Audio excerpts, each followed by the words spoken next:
Good morning, students. You can see here chapter number 6 and article writing.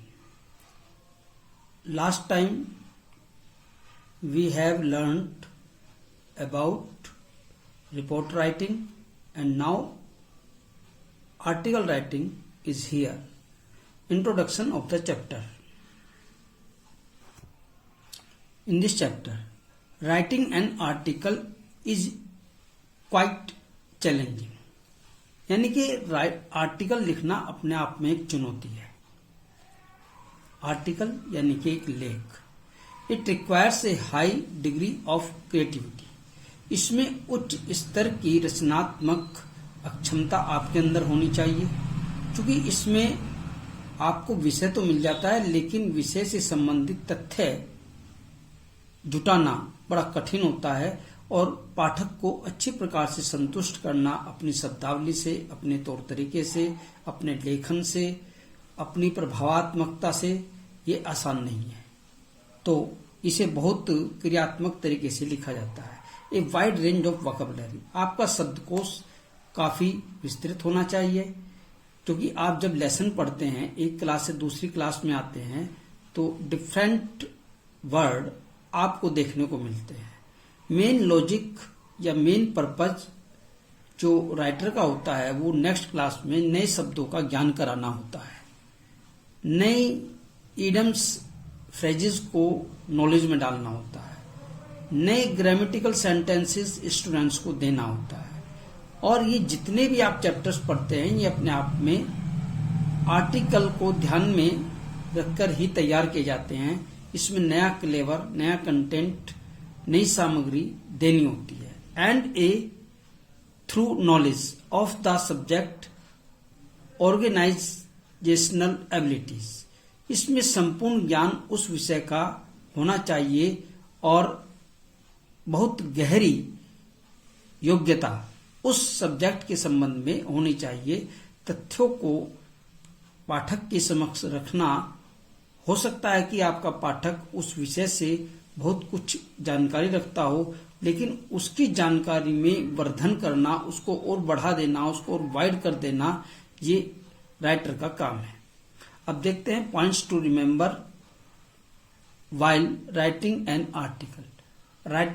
Article को लिखते समय हमें किन बातों का ध्यान रखना है. Study carefully the hints points given in the verbal input. जो आप वर्बल इनपुट दे रहे हैं वो बहुत सावधानी पूर्वक दिया जाना चाहिए. उसकी बिंदु शुरुआत में ही आ जानी चाहिए. In the beginning of the article you will write all the points. Arrange the hints given in the order you want to develop with for the article. वो सब चीजें अरेंज कर लेनी चाहिए क्रम से.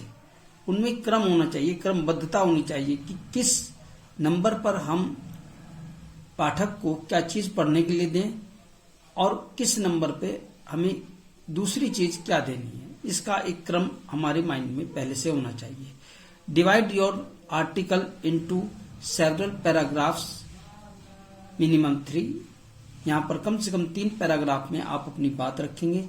All the sentences in the paragraph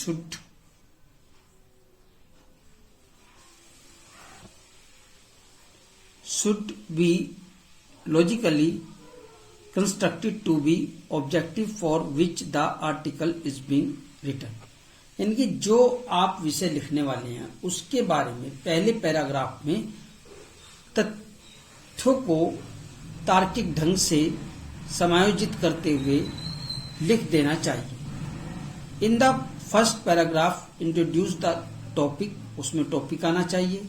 main ideas जो मुख्य विचार हैं या फिर मेन इशू जो मुख्य उसकी बातें हैं. इन फ्यू सेंटेंसेस, कुछ ही वाक्यों में वो सारी बातें उसमें आ जानी चाहिए. Coordinate your ideas with the given hints. आप अपने विचारों को कोऑर्डिनेट करेंगे पहले पैराग्राफ से. Now arrange them in a logical order. और फिर उन्हें तार्किक ढंग से क्रम से उनको व्यवस्थित भी करेंगे. Introduce the topic, main idea और main issue in the first few sentence.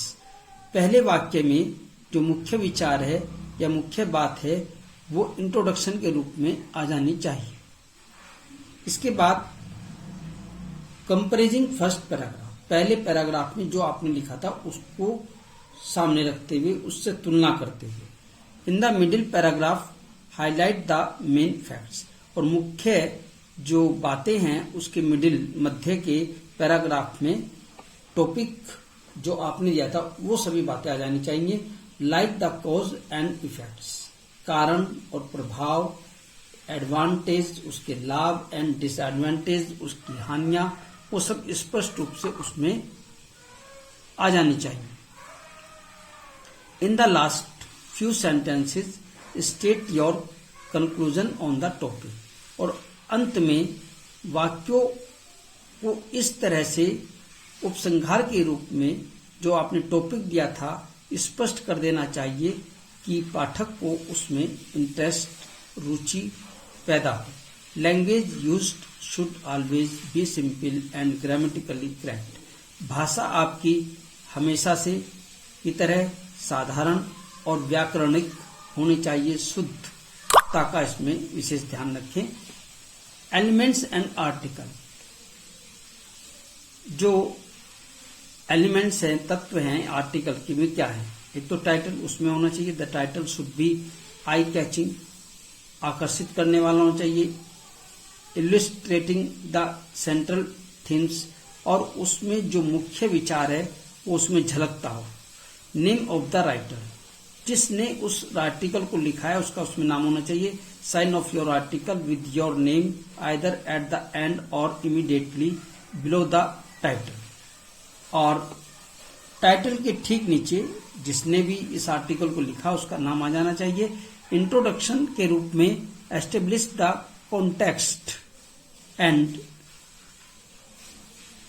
Delimit the topic through a topic sentence, focus on the positive and negative of the topic, विषय के जो सकारात्मक नकारात्मक तथ्य हैं उनको केंद्रित करते हुए आर्टिकल लिखा जाना चाहिए। Put the topic in respective, specially it keeping the readers interest in fact by providing some surprising information और interesting facts related to the context. जो आपने प्रसंग दिया है उसके अंतर्गत आपके पाठक का उसमें इंटरेस्ट हो तथ्यों के प्रति, इसलिए उसमें कुछ रोचक बातें, रोचक सूचनाएं, आश्चर्यचकित करने वाली बातें आ जानी चाहिए। Context highlight various aspects of the topic like merits, demerits, cause, consequences, effects, advantages and disadvantages, ये सब चीजें उसमें होनी चाहिए। आप उनको हाईलाइट करें, प्रकाश में लाएं उन सब बातों को, उन पहलुओं को, उनके जो गुण हैं, अवगुण हैं, कारण हैं, परिणाम हैं, प्रभाव हैं, लाभ हैं, हानि है, वो सब बातें कंटेंट में आपके आ जानी चाहिए। एंडिंग, उसका अंत कैसे हो? Give your opinion, comments, criticism and recommendations. आप अपने मत, आप अपने कमेंट्स, जो भी आपने टिप्पणी करनी है, आलोचनात्मकता उसमें जो है, और रिकमेंडेशंस, जो उसके पक्ष में बात कहनी है, तारीफ करनी है, वो सब बातें अंत में आनी चाहिए। Conclusion, conclude with a hope, एक आशा उसमें झलकती हो, एक चेतावनी दिखाई देती हो, एक अपील उसमें निवेदन आपको दर्शाना है, और ए कॉल फॉर एक्शन, और जो क्रिया है उसके प्रति एक कॉल, एक पुकार उसमें दृष्टिगत होनी चाहिए। इन सब तथ्यों को ध्यान में रखकर हम आगे आपको कुछ आर्टिकल देंगे, जैसा हमने पहले दिए हैं रिपोर्ट वगैरह में, वो आपने लिखे हैं। जो स्टूडेंट्स इन चीज में केयरलेस हैं, इन दिनों कोविड का ये पीरियड जो चल रहा है, कोविड-19 का, इसमें आपके पास प्रचुर मात्रा में समय है। You have a lot of time to complete all your work, so you should be serious to complete your all work and I will send you tomorrow the article writing in 4 numbers. You will write all them in your notebook. और इसी के साथ आपका first term का complete course यहाँ पर हो जाता है। और जैसे भी दिशा निर्देश इंस्ट्रक्शंस होंगे उसके अकॉर्डिंग आपका टेस्ट भी होगा। लेकिन हम अपना कोर्स लगातार आगे भी जारी रखेंगे, ऐसा नहीं है हम अपना कोर्स कहीं रोकने वाले हैं। Thank you very much, have a nice day.